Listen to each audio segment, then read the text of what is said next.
Long ago, there was a 7-year-old boy who only even knew his original name. He was a slave from Bali that was found by Captain Van Bieber, a VOC official, while he was on duty in Makassar, South Sulawesi. Because lacking money, the captain sold the boy to Moore, a military officer who worked in Batavia. Since having the boy with him, Officer Moore career and wealth climbed up fast. He thought the boy had brought him luck, so he called him si Untung, the lucky boy. Officer Moore was a widower. He had a beautiful daughter of the same age with Untung. Her name was Susan. When he bought the boy, Officer Moore thought that maybe with another kid in the house, Susan would not get so lonely anymore. Untung was an amiable boy that shortly after his arrival, he already got close to his master daughter. They spent time together, in sadness and happiness. Love flourished unhurriedly between them. As they grew up, they had been involved in a romantic relationship at the back of Officer Moore. 20, Untung and Susan secretly got married, but their togetherness did not last long as the girl's father found out everything. Officer Moore was angered, inflamed. He expelled his daughter to an island of Batavia and put the boy in jail. But, sure, my heart belongs to Susan. We cannot hide our love forever. That's right, Dad. I really love Untung. We love each other. You cannot stop us. Love, you defy me? Guards, take him away. And Susan, you'll be far away from him on an island. It was when Untung's hatred towards the Dutch government sparked and got more and more intense as days went by. Behind the railings, he was rounding up followers from fellow prisoners. Untung had been contriving an escape plan for some time now. That day, he thought it was time to tell his fellows about it. Brother, my fellow countrymen, we have come to a situation where we should no longer be soft the Dutch. It's time for you to get out and put them out of our beloved motherland. You man, how is that possible? They have guns and we have not. No need to worry. I will give you guns too and have saving for that. With a hope came up, they all agree. One by one, they got guns and pistols. Finally, the revolt broke out on one night in the jail. Holding weapons on their hands, Untung and his friends ran amok and smashed the gate. The guards could not handle the tumult, so they called for support. As the Dutch military troops joined them, Untung and friends were cornered and forced to run off the jungle. There, deep inside the woods, they mustered up power to launch another devastating attack on the Dutch. Untung and friends then began to make problems at night in one place and another. They kept moving until one day reached Banten Sultanate. Untung appeared before the ruler, Sultan Ageng Tirtayasa, and told him about his struggle and that he would appreciate his supports. The Sultan counseled him to go to the Sultan of Cirebon. Untung and friends then began to make problems at night in one place and another. They kept moving until one day reached Banten Sultanate. Untung appeared before the ruler, Sultan Agung Tirtayasa, and told him about his struggle and that he would appreciate his support. The Sultan counseled him to go to the Sultan of Cirebon. Go to Cirebon and to the Sultan, tell him and send you'll get help for him. Yes, Sultan. Untung took off to Cirebon soon. On their way, they bumped into Raden Suropati, a foster child of the Sultan of Cirebon. What are you? And why do you seek the Sultan? Untung spoke to the young man that he came to see the Sultan of Cirebon for help. Raden Suropati seemed to understand the importance of his coming. He was willing to lead him to the palace.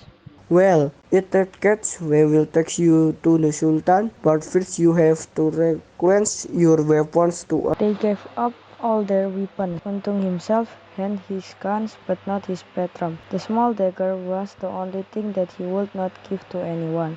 Raden Suropati was insulted with the refusal. He wanted the dagger too. I said you have to surrender all your weapons before entering. I can part with my patron, my danger. It's a symbol of my resilience. Untung insistence eventually led to a battle between Untung men and the prince's troops. Untung men walked away with a victory. The prince Raden Suropati was killed in Untung's hand. The resurgent group continued their walk to Cirebon royal palace. Untung told the Sultan honestly what happened in the jungle when he and his friends confronted Raden Suropati. The Sultan surprisingly did not get insulted, as he knew that it was his foster child that was too suspicious and arrogant.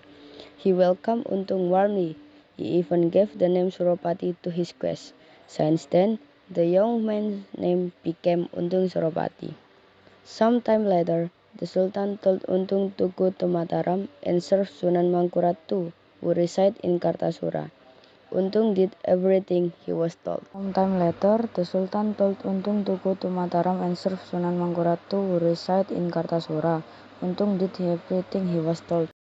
I will take as my servants, but you have to prove what your rewards. Go to Banyumas. Let's see if you can solve the river tree. Untung Suropati took the challenge. He headed for Banyumas right away and stopped the rebellion in a very short time. Coming back with a success, Untung was appointed army commander of Mataram.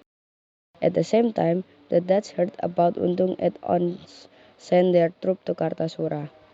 That day, a Mataram spy rushed in the palace and appeared before Sunan Mangkurat II. My king, I saved the Dutch heading here. The king fully armed refuted him. The king quickly called Untung Suropati. Handle the make sure they don't get here else. Right away. Untung led his soldiers to the far-flung border of Kartasura. The Dutch troops got in, but the Mataram army had been waiting for them. They came to blows. Untung got help from Prince Pugar, another commander sent by Sunan Mangkurat II. Prince Pugar had in his hand the royal heirloom crest called Kanjeng Kiai Pleret. To deceive the Dutch, he wore the same wardrobe with Untung. The strategy made Captain Tar, the Dutch commander, confused. He could not tell which of them was Untung Suropati, the fugitive. At long last, Prince Pugar could slay Captain Tar. The rest of the troop was exterminated by Untung and his soldier. After that, Sunan Mangkurat instructed Untung to go to seize Pasuruan. Untung, go to Pasuruan, sub the river tree. I shall not fail you, my king. He accomplished the task successfully again, defeating the Duke Anggajaya. Later on, the king appointed him to take control of Pasuruan. During his time in the office, Untung never stopped encouraging his people to fight the Dutch. It had been many times that the Dutch tried to quell him, all came to nothing. Meanwhile, back in Kartasura, Sultan Amangkurat II just passed away. His death brought in power struggle between Prince Pugar and Amangkurat III. To assume the throne, Prince Pugar betrayed his kingdom and sided with the Dutch. With such a support, he soon shoved Amangkurat III away. He was later enthroned and bore the title Pakubuwana I. As for Amangkurat III, he fled to Pasuruan and sought shelter from Untung Suropati. A year later, an ally of the Dutch army, Kartasura, Madura, and Surabaya, under the command of Govert Kunoil, assaulted Pasuruan. A fierce war broke out in Bangil fortress. In the battle, Pasuruan was crushed. Untung Suropati was severely wounded and eventually died. Keep my death a secret. The struggle continues without me. It was the end of his struggle, but not the people's. After his death, his sons and the people continue opposing the Dutch bravely. Thus ends the historical tale of Untung Suropati. People say before breathing his last, Untung Suropati said to his men to keep his death in secret. That is probably why no one knows for sure where he is buried. But there is a cave in Mancilan, Pasuruan, East Java, which people believe to be his hideout during the struggle. Untung Suropati was a true brave hero. He devoted himself for his country and people to free them from colonialism. For his service, Untung Suropati received a posthumous title as Hero of Indonesian Struggle for Independence from the Indonesian government in 1975. His gallantry is what people need in life.